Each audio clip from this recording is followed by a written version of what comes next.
The Blackwood Group's boardroom reeked of expensive cologne and inherited privilege. I stood quietly by the door, watching my stepsister Amanda and her cronies prepare for what they thought would be another routine board meeting. "Caroline, darling," Amanda called out without looking up from her phone, "be a dear and fetch us some coffee. The good stuff from the executive lounge, not that break room swill." Her friends, all junior executives who'd gotten their positions through family connections, snickered. They'd spent the past 5 years treating me like their personal assistant, never bothering to ask what I actually did at Blackwood Group. "Right away," I replied softly, hiding a smile. They had no idea what was about to happen. As I left the boardroom, I heard Amanda's voice carry through the door. "Can you believe Dad still keeps her around? Probably feels guilty about marrying her mother. Though I suppose every office needs someone to fetch coffee." If only they knew that while they were busy playing office politics, I'd been quietly revolutionizing Blackwood Group's entire operational structure. Those coffee runs had given me access to every department, every meeting, every decision. My phone buzzed, a message from Chairman Roberts. "Everything ready?" "Yes," I typed back. "They don't suspect a thing." The executive lounge was empty when I entered. Perfect. I took a moment to straighten my simple black dress, the same one Amanda had mockingly called very secretarial last week. The same dress I'd worn while negotiating the biggest deal in company history, not that anyone knew that yet. My phone buzzed again. "Board members arriving. Time to begin." I returned to the boardroom with the coffee tray, watching as the senior board members filed in. Chairman Roberts caught my eye and nodded slightly. Amanda was still holding court with her friends. "Of course, once Daddy announces my promotion to VP today, things will change around here." "Speaking of changes," Chairman Roberts's voice cut through the chatter as he took his place at the head of the table. "We have an important announcement to make." The room quieted. Amanda sat up straighter, smoothing her designer suit. She'd been hinting about a big promotion for weeks, convinced her father's position as founder guaranteed her rise through the ranks. "As you know," the chairman continued, "Harold Blackwood's retirement as CEO has left us searching for new leadership. Someone who understands this company from the ground up. Someone who's been quietly transforming our operations while others were focused on titles and corner offices." Amanda's smile widened. Her friends leaned forward expectantly. "Therefore, it gives me great pleasure to introduce Blackwood Group's new Chief Executive Officer." Amanda started to stand, her acceptance speech clearly ready. "Caroline Weber." The silence was absolute. Amanda froze halfway out of her chair, her mouth hanging open. Her friends stopped mid-congratulatory gesture, their faces frozen in confusion. "I'm sorry," Amanda finally managed. "There must be some mistake. Caroline is just the person who redesigned our entire operational structure?" Chairman Roberts smiled. "Just the one who negotiated the Miller merger while everyone thought she was taking notes? Just the executive who's been running this company from behind the scenes for the past 2 years." I stepped forward, setting down the coffee tray for the last time. "Cream and sugar, Amanda? While we discuss the new organizational changes." "This is impossible," she sputtered. "She's nobody." "He brings coffee. She's just a secretary." "Actually," I said quietly, taking my place at the head of the table, "I was never a secretary. Your father hired me 5 years ago as a strategic advisor. He just suggested I observe from the background first, see how things really worked." "Daddy." Amanda turned to her father's empty chair. "Where is he? He needs to stop this." "Harold fully supports this decision," Chairman Roberts said firmly. "In fact, it was his idea. Who better to lead Blackwood Group than someone who took the time to learn every aspect of the business?" I opened my laptop, pulling up the presentation I'd prepared. "Now, shall we discuss the company's new direction? I believe we have a lot of changes to cover." Amanda slumped in her chair, her designer suit suddenly looking more like a costume than corporate armor. Her friends avoided eye contact, no doubt realizing their days of coasting on family connections were over. My phone buzzed one last time, a message from Harold Blackwood himself. "Show them what real leadership looks like, Sue." I smiled, remembering all the coffee runs, all the condescending remarks, all the times they'd dismissed me as just a secretary. Sometimes the best path to the top is through the service entrance. And sometimes the person bringing coffee is actually brewing something much bigger. Let's begin, I said, standing to address my board for the first time. We have a lot of work to do. The next hour was a masterclass in corporate restructuring.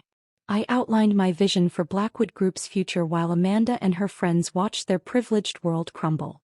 As you can see from these projections, I continued, clicking through my presentation, our current management structure is top-heavy with redundant positions. Amanda's face paled as she recognized her own job title in the unnecessary overhead category. Moving forward, all positions will be merit-based, I announced. Past performance reviews will be conducted by an independent committee. No exceptions. Performance reviews? One of Amanda's friends squeaked. But we've never had to prove your worth? I finished. Yes, I know. That changes today. Chairman Roberts nodded approvingly as I pulled up the next slide, a detailed analysis of each department's efficiency. The same analysis I'd compiled during countless coffee runs and note-taking sessions. Caroline, Amanda finally found her voice, though it trembled slightly. Surely we can discuss this. As family? Family. I raised an eyebrow. Like how you discussed my capabilities all these years. Or perhaps like the time you told the entire executive floor I was just the help? Her face flushed as several board members shifted uncomfortably, no doubt remembering their own dismissive treatment. But I've been here longer, she protested. I have an MBA from Dash. From Wharton, I cut in. Yes, we've all heard. Multiple times. Meanwhile, I was actually learning how this company works. Every department, every process, every weakness. My phone buzzed, another message from Harold. Amanda called. Ignore her threats. You have full authority. Now, I continued, pulling up the next slide, let's discuss the Miller merger. The one you all thought was being handled by external consultants. Recognition dawned on several faces around the table. The mysterious meetings, the confidential documents, the secretary, who was always somehow present. That was you. Amanda's closest friend gasped. But you were just taking notes. I was taking control, I corrected. While you were all planning your corner office decorations, I was rebuilding this company from the inside out. Chairman Roberts stood. Perhaps this is a good time to mention that under Caroline's quiet leadership, Blackwood Group's efficiency has increased 47% in the past year alone. But she brings coffee. Amanda burst out, her carefully maintained composure finally cracking. She wears the same dress every week. I smiled, smoothing down my simple black dress. You mean my lucky negotiation dress? The one I wore while closing the biggest deal in company history? Amazing how no one notices the person they think is beneath them. The boardroom doors opened and Grace, my new executive assistant, entered. Ms. Weber, your 11 o'clock with the International Board is ready. And HR has the new organizational charts for your approval. Thank you, Grace. I turned to the shell-shocked faces around the table. I believe we've covered the major points. Those of you receiving restructuring notices will hear from HR this afternoon. Amanda's hands shook as she grabbed her designer purse. This isn't over. Daddy won't let Dash. Your father approved every decision, Chairman Roberts interrupted.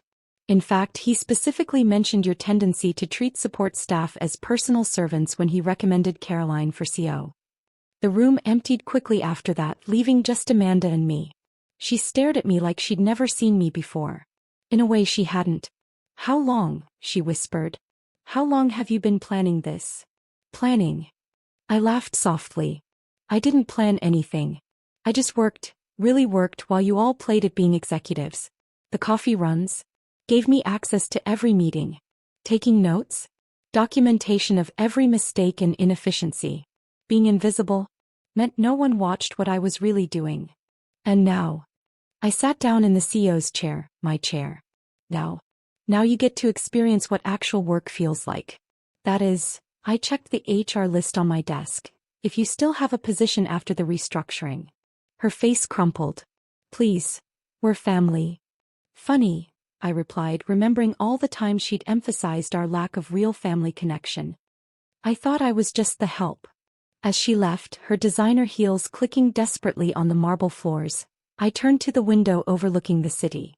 The same view they'd all coveted while I'd quietly built the path to earning it. By the end of the week, Blackwood Group was unrecognizable. The old guard of privileged executives had been replaced by talented professionals who'd been overlooked for years.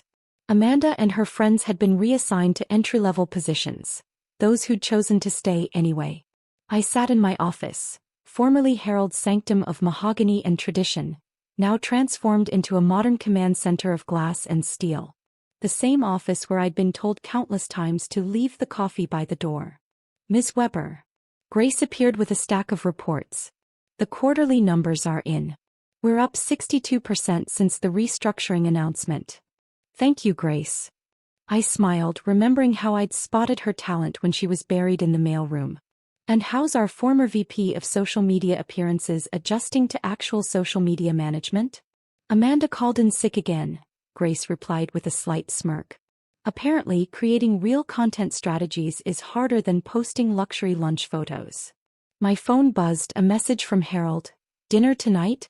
Amanda's been calling non-stop. Can't tonight, I typed back. Too busy running the company you knew I could handle all along. The intercom crackled. Ms. Weber? Your stepsister is here. Again. I sighed, straightening my lucky black dress. Send her in.